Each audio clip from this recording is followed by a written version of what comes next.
कार्य के बाद आता है लोगों के साथ, संजोग परिस्थिति के साथ आपका अभिगम। आप 5-15 लोग के साथ परिचित हो, 200, 500, 1000 लोग के साथ आपका परिचय है, 50-100 लोगों के साथ आप नित्य काम करते हो, आपके परिवारजन हैं, व्यवसाय में आपके साथ लोग जुड़े हुए हैं, या आपके दफ्तर में आपके सहकर्मचारी हैं। उन सभी के साथ आप किस अभिगम से रहते हो, वो आपकी प्रगति का बहुत बड़ा कारण बन सकता है। एक बहुत बड़े मैनेजमेंट गुरु हैं और मैंडिनो, एक बहुत अच्छी बात करते हैं, 90% of your progress in your business depends upon your human relationships। मतलब 90% आपके धंधे का विकास आपके मानवीय संबंधों पर आधारित है। हार्वर्ड यूनिवर्सिटी में एक ये सर्वे हुआ, 10,000 लोगों का सर्वे किया और एक कंक्लूजन पेपर तैयार हुआ। उसमें लिखा है कि आपका शिक्षण, आपका अनुभव, आपकी कोई कला सिर्फ 15% आपको मदद करेगी आपकी उन्नति के लिए। 85% आपकी उन्नति का कारण लोगों के साथ आपका मानवीय संबंध, मतलब आपका वर्तन और आपका अभिगम।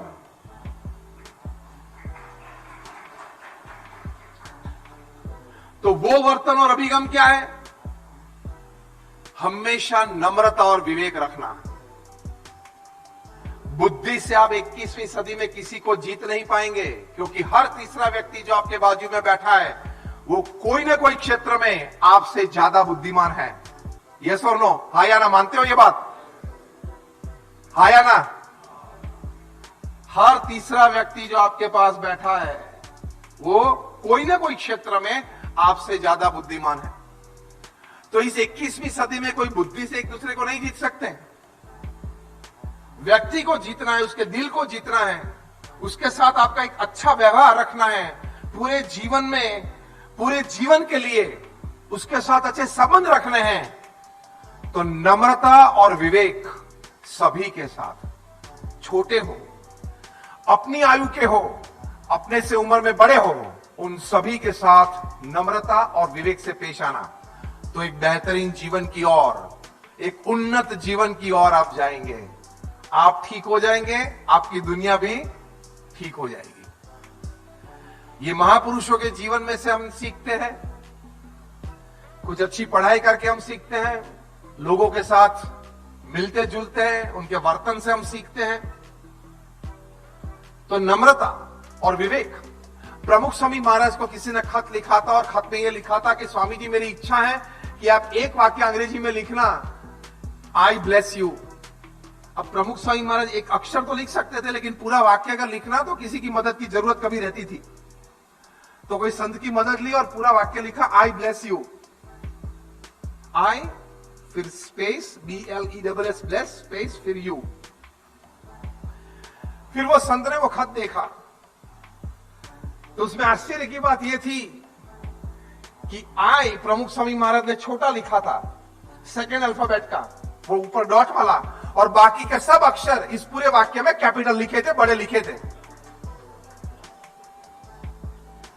तो मेरे आपके जैसे कोई बाजू में बैठा होगा, उन्होंने कहा, स्वामी जी, अंग्रेजी व्याकरण का अनुसरण हम करते हैं और उस अनुसार पूर्ण विराम के बाद जो प्रथम अक्षर हम लिखते हैं वो कैपिटल होना चाहिए, बड़ा होना चाहिए। तो आई हम कैपिटल लिखते हैं, बाकी के सब अक्षर सभी शब्द में दूसरी अल्फाबेट के मतलब छोटे आते हैं। प्रमुख स्वामी महाराज ने उनके सामने मार्मिक एक स्माइल, एक स्मित दिया और फिर बोले, ये महापुरुष अपने अनुभव से बोलते हैं, अपने विजडम से बोलते हैं। प्रमुख स्वामी महाराज ने कहा कि मैं जानता हूं, लेकिन जीवन में हमेशा आई छोटा रखना तो सुखी हो जाओगे। ये नम्रता और विवेक चाहिए। किस बात का अभिमान, किस बात का गर्व? फिर से याद दोहराना चाहता हूं, 2 सेकंड में कितने जाते हैं? याद कराना पड़ता है। 2 सेकंड में 3 चले जाते हैं। और दूसरे वाक्य मैंने क्या कहा था? संगमनेर पे फोकस कर दिया तो मुझे बताया राजेश जी ने कि 60-70 हजार की यहां पॉपुलेशन पूरी है, तो वो तो 10 घंटे की बात हो जाती है। किस बात का अभिमान? We are not even a speck of dust in the existence of this entire universe. ये पूरे ब्रह्मांड में हमारा अस्तित्व एक स्पैक ऑफ द डस्ट, मतलब धूली का एक रचकण भी नहीं है। किस बात का अभिमान करना? अपनी बुद्धि का आप अभिमान करते हो। एक स्क्रू यहां भगवान ने कम कर दिया तो संगमनेर में रेलवे स्टेशन है? नहीं है? बस स्टैंड तो होगा। हाँ, बस स्टैंड तो है। हाँ, और रेलवे स्टेशन की जिम्मेदारी मालपानी परिवार की है। आज ये प्रसंग में हम शुभ संकल्प करते हैं, वो भी आ जाएगा। तो बस स्टैंड है, एक स्क्रू ढीला हो जाएगा तो आप बस स्टैंड पे एक छोटा सा बाउल लेके वहां भीख मांगना चालू कर देंगे। You will start doing it. भीख मांगना चालू कर देंगे, पागल हो जाओगे। मतलब किसी भी बात का अभिमान जीवन में नहीं होना चाहिए। धन का अभिमान नहीं, कोई वैभव का अभिमान नहीं, बुद्धिमत्ता का अभिमान नहीं, शिक्षण का अभिमान नहीं, कोई कला का अभिमान नहीं। अभिमान नहीं रखेंगे, वो एटीट्यूड नहीं रखेंगे तो सभी के साथ नम्रता से, विवेक से आप पेश आ सकेंगे और आपके संबंध उनके साथ बढ़िया रहेंगे, मधुर रहेंगे और आपकी प्रगति और तरक्की का कारण वो संबंध बन जाएंगे। सभी को हाथ जोड़ना, सभी के साथ प्रेम से रहते हैं। चलो किसी के साथ स्वभाव की वास्तविकता से अगर न ठीक चला तो वो अपने आप में ठीक है, हम अपने आप में ठीक हैं, लेकिन उसका अवगुण बोलना, उसके बारे में बुरी बातें करना, वो हमारी खानदानी नहीं है। That is not human dignity. कि किसी के साथ नहीं जमा अगर तो कम संबंध रखना। वो अपनी दुनिया में है, मैं अपनी दुनिया में हूं, लेकिन उसकी चर्चा करना, उसके बारे में बोलना। और आपका गांव तो छोटा है, यहां तो कोई भी बात सुबह में बोलेंगे, शाम तक पूरे गांव में। आप हंसे, मतलब बात तो सही है ना। ये मुंबई पुणे तो है नहीं कि महीने तक पता नहीं चलता है कि कौन मरा कौन पैदा हुआ। ये तो छोटा सा है। सुबह में कुछ बात चली तो शाम तक तो घर घर पहुंच जाएगी। तो ये नम्रता और विवेक में ये बात नहीं आती। प्रमुख स्वामी महाराज ने सिर्फ ये लिखा, ऐसी बात नहीं, उनके जीवन में वर्तन में हमने देखा है। दिल्ली में अक्षरधाम आपने देखा, 110 एकड़ जमीन पे यमुना के किनारे दिल्ली में 5 साल में प्रमुख स्वामी महाराज ने यह प्रोजेक्ट पूरा किया। विशाल जमीन है, 3 बड़ी प्रदर्शनी है। अगर प्रमुख स्वामी महाराज चाहते तो चौथी भी खड़ी हो सकती थी। अचीवमेंट्स ऑफ प्रमुख स्वामी महाराज, प्रदेश में अमेरिका में उनको 40 की टू द सिटी मिली है। लंदन की पार्लियामेंट में उनका स्टैंडिंग ओवेशन के साथ सम्मान हुआ है। कनाडा की पार्लियामेंट में स्टैंडिंग ओवेशन के साथ सम्मान हुआ है। केनिया की पार्लियामेंट में हुआ है। बड़े बड़े अंतरराष्ट्रीय, राष्ट्रीय और राज्य कक्षा के सम्मान उनको प्राप्त हुए हैं। वो कोई बात आप दिल्ली अक्षरधाम में प्रदर्शनी में नहीं देखेंगे। अगर वे चाहते तो 40 की टू द सिटी लगा के एक बड़ा प्रदर्शन नहीं कर सकते थे। 110 एकड़ जमीन है। उनको कभी ये विचार नहीं आया और उनकी नम्रता में और विवेक में इतना सद्गुण था, सद्गुण की शक्ति थी कि हम किसी को भी वो विचार उन्होंने कभी आने नहीं दिया। ये एक महापुरुष का जीवन होता है, ये हम सीख सकते हैं। तो नम्रता और विवेक जीवन में हमेशा रखना, एटीट्यूड टुवर्ड्स पीपल। एक और अच्छी बात मैं आपको बताना चाहता हूं। प्रमुख स्वामी महाराज एक वक्त वहां बेल्जियम में थे। डॉक्टर शाह के वहां उनका निवास था। डॉक्टर शाह ने उनको प्रश्न पूछा कि स्वामी जी, हम किसी व्यक्ति के साथ जब संपर्क में आते हैं, कुछ काम करते हैं, तब उसके अवगुण दुर्गुण नजर में आ जाते हैं और जब भी दूसरी बार उनको मिलते हैं और जब भी जीवन में मिलते हैं, उसी अंदाज से, नजरिया से उसको देखते हैं कि ये वो व्यक्ति, ये वो व्यक्ति। और आप इतने सारे लोगों के साथ काम करते हो, सभी के छोटे मोटे अवगुण दुर्गुण आप जानते हो। आपके पास लोग निष्कपट भी होते हैं, बात भी करते हैं, आशीर्वाद लेने के लिए अपने दोष की भी बात करते हैं। फिर भी दूसरी बार जब उस व्यक्ति को आप मिलते हो, बहुत प्रेम से मिल सकते हो, आशीर्वाद भी देते हो, अच्छी बातें भी कर सकते हो। इसका कारण क्या है? प्रमुख स्वामी महाराज ने बहुत सुंदर उत्तर दिया, आप ध्यान से सुनना। प्रमुख स्वामी महाराज ने कहा कि जिस व्यक्ति के साथ आपको रहना है जीवन में, जिस व्यक्ति के साथ जीवन में आपको काम करना है, उस व्यक्ति में अगर 99 अवगुण हो तो भी वो मत देखना एक सद्गुण हो, उस तरफ दृष्टि रख के उसके साथ रहना और काम करना। पता है आपके परिवारजन जो हैं उसमें आप बदलाव ला पाएंगे? स्वभाव प्रकृति की बात नहीं कर रहा हूं, अस्तित्व की बात कर रहा हूं। आप अपने माता पिता बदल सकते हो, पति पत्नी एक दूसरे को बदल सकते हैं, उनके साथ ही जीना है।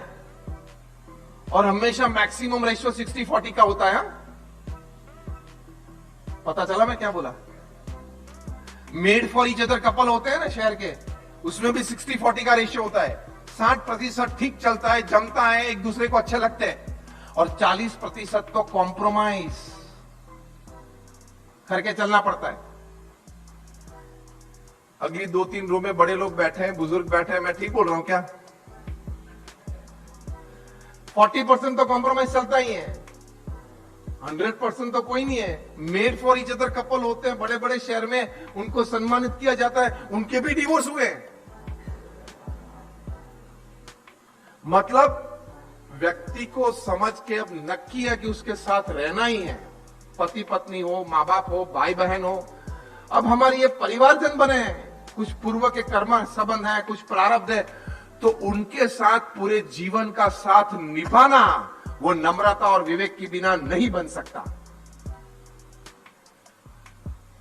और हार्वर्ड यूनिवर्सिटी में रिसर्च के बाद 1 लाख परिवार में दुनिया के 110 देशों में सर्वे हुआ, और सभी को एक ही प्रश्न पूछा गया कि what according to you is the greatest joy upon this earth. मतलब आपके अनुसार पृथ्वी पे सबसे बड़ा आनंद क्या है? 66% लोगों ने यह बताया कि पारिवारिक जीवन, जिस परिवारजन के साथ हम रहते हैं, जिस परिवारजन के प्रति हमें प्रेम और आदर है, और उस परिवारजन को हमारे प्रति प्रेम और आदर है, उनके साथ समय बिताना, बैठना, बातें करना, संबंध रखना, उससे बड़ा कोई आनंद इस पृथ्वी पे नहीं है। तो वो बड़ा जो सबसे आनंद है वो लेने के लिए आपको परिवार में नम्रता और विवेक के साथ रहना पड़ेगा। आप ये मत मानना कि मैं ब्रेड विनर हूं अपने परिवार का,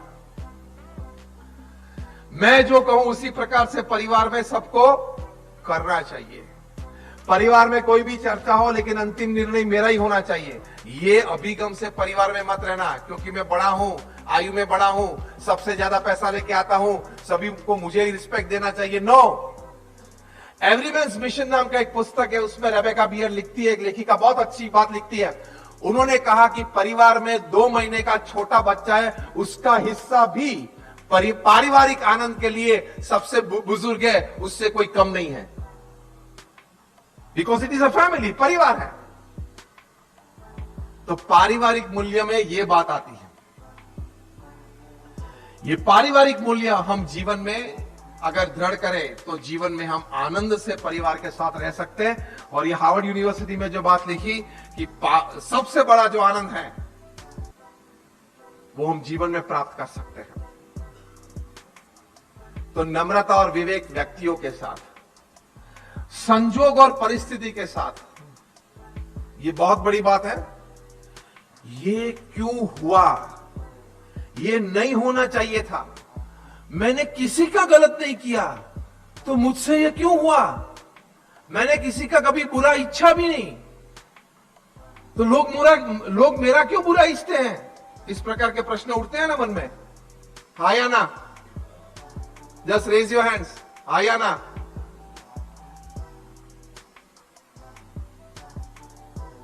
तो भगवान ने जब आपको इस पृथ्वी पे जन्म दिया तो आपके साथ क्या एक एमओयू किया था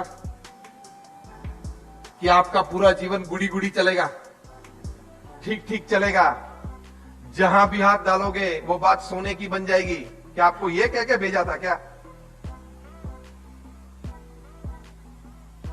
तो ये जीवन है, पूर्व कर्म और प्रारब्ध से बनता है।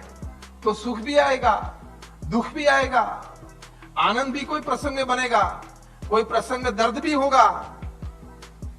कोई नजदीक वाले दूर चले जाएंगे, कभी दूर वाले नजदीक आ जाएंगे, कभी अपने वो पराये हो जाएंगे, कभी जो पराये मानते हैं वो अपने हो जाएंगे। ये परिवर्तनशील जगत है। There is nothing constant upon this world except change. दुनिया में एक ही बात स्थायी है और वो क्या है? परिवर्तन। बाकी सब परिवर्तनशील है। दुनिया में एक ही बात स्थायी है, वो क्या? परिवर्तन। There is only one constant and that is change. तो परिवर्तन तो आएगा।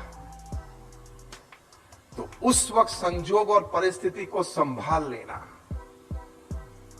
वो मनुष्य का गौरव है, मनुष्य का कर्तव्य है और जीवन जीने की शैली है। संजोग परिस्थिति बनते हैं। 1985 की साल में प्रमुख स्वामी महाराज की लंदन में स्वर्ण तुला हुई थी। उन्होंने तो यह निर्णय ले लिया कि ये पूरा सुवर्ण वहां मध्य गुजरात में करमसद में वहां मेडिकल कॉलेज के लिए दान कर देना, और दान कर दिया और वहां एक बड़ी मेडिकल कॉलेज खड़ी हो गई। इतना बड़ा सम्मान वहां स्टेडियम में प्रमुख स्वामी महाराज का हुआ था और 50,000 से ज्यादा लोग लाइव बैठे थे। आप समझ सकते हो कि आज से 35 साल पहले लंदन जैसे शहर में 50,000 लोग के सानिध्य में किसी का स्वर्ण तुला महोत्सव हुआ, वो सम्मान किस दर्जे का है। वो कार्यक्रम पूरा करके प्रमुख स्वामी महाराज वापस अपने निवास स्थान पे आए। कोई सामान्य व्यक्ति वहां जा पहुंचा, उसको मन में यह था कि प्रमुख स्वामी महाराज युवाओं को दीक्षा देते हैं। डॉक्टर्स होते हैं, इंजीनियर्स होते हैं, चार्टर्ड अकाउंटेंट्स होते हैं, उन सभी को दीक्षा देते हैं। तो भविष्य में इस प्रकार के कर्मचारियां, इस प्रकार के प्रोफेशनल्स की कमी आ जाएगी समाज में। वो भाई साहब को पता नहीं था कि जो जितने उसमें से 15-25% तो जॉबलेस हैं, उनके पास नौकरी नहीं है। उसकी पहले आप चिंता करो ना। लेकिन यही विचार में उस व्यक्ति ने प्रमुख स्वामी महाराज का हाथ पकड़ा और खड़ा रख और प्रमुख स्वामी महाराज को खड़े रखे और प्रमुख स्वामी महाराज का अपमान किया कि आप ये गलत काम कर रहे हो, आपको ये नहीं करना चाहिए। और एक दो वाक्य नहीं, 10 मिनट तक साथ में जो सेवक संत थे और लोग थे, उन लोगों ने इनको रोकने का प्रयत्न भी किया। प्रमुख स्वामी महाराज ने इन लोगों को रोका और कहा उनको जितना बोलना है बोलने दो और शांति से खड़े रहे। समझ लो, थोड़े घंटे पहले 50,000 लोगों के बीच उनका भव्य सम्मान समारोह हुआ है और चंद घंटों में कोई आम व्यक्ति उनका मुंह पे अपमान कर रहा है। इन दोनों परिस्थिति में प्रमुख स्वामी महाराज को स्थिर आसपास के लोगों ने देखे और 10 मिनट के बाद वो व्यक्ति का बोलना पूरा हुआ। जितना भी बोलना था 2-3 बार बोल लिया। वो रुके। प्रमुख स्वामी महाराज ने घड़ी के सामने देखा, रात को 8:30 बजे थे। प्रमुख स्वामी महाराज ने बहुत प्रेम से, नम्रता से अपने एक सेवक को कहा कि भोजन का समय हो गया है, इनको भोजन करवा के भेजना। कितनी स्थिरता, कितनी स्थिरता, व्हाट स्टेबिलिटी। और हमको तो कोई कान में आके इतना कहे, तुझे पता है पूरी भाषा में सबसे खतरनाक शब्द इतने हैं। पूरी भाषा में सबसे खतरनाक 3 शब्द क्या है? तुझे पता है। और कैटेगरी नंबर 2 में खतरनाक शब्द क्या आते हैं? जब आप ये शब्द प्रयोग करते हो, तुझे पता है, तो वो बोलेगा नहीं पता है। तो अब दूसरा वाक्य आप क्या बोलते हैं? आप सभी को पता है, आप सभी को पता है। दूसरा वाक्य आप क्या उसको कहते हो कि मैं तुझे ये बात बताऊं लेकिन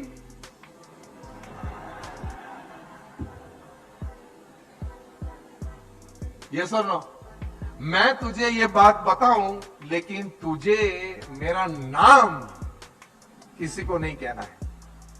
बोलते नहीं बोलते हैं? इस वाक्य का आपने कितनी बार प्रयोग किया है? अनगिनत। मैंने ये बात इसलिए कही, कोई व्यक्ति हमें इतना ही कह देता है कि तेरे बारे में वो XYZ व्यक्ति ये बात करते थे, हम अस्थिर हो जाते हैं, मान लेते हैं और हम प्रश्न पूछना चालू कर देते। कौन था साथ में, और कौन लोग थे, और क्या बात हुई, कितनी चर्चा चली। ये हमारा स्वभाव है ना, छोटी छोटी बात में हम डिस्टर्ब हो जाते हैं, छोटी छोटी बात में हम अस्थिर हो जाते हैं। श्रीमद् भगवत गीता में भगवान श्री कृष्ण ने स्थित प्रज्ञ पुरुष की बात की है। ये स्थित प्रज्ञ पुरुष के जो लक्षण हैं, संजय जी आपको तो बहुत पता है, आप तो इसके बारे में प्रवचन भी करते हो। ये सभी स्थित प्रज्ञ के लक्षण हमने प्रमुख स्वामी महाराज के जीवन में प्रत्यक्ष देखे हैं, और आज हमारे गुरु हरि महंत स्वामी महाराज है, उनके जीवन में हम प्रत्यक्ष देख रहे हैं। छोटी छोटी बातें नहीं, बड़ी बड़ी बात आती है, उसमें भी वे विचलित नहीं होते हैं। बहुत देखा। गांधीनगर अक्षरधाम पे 2002 में आतंकवादी हमला हुआ। प्रमुख स्वामी महाराज उस वक्त सारंगपुर में थे। प्रमुख स्वामी महाराज को समाचार मिले कि अक्षरधाम पे आतंकवादी हमला हुआ है और फायरिंग चालू है, नुकसान चालू है, लोगों का मरना चालू है।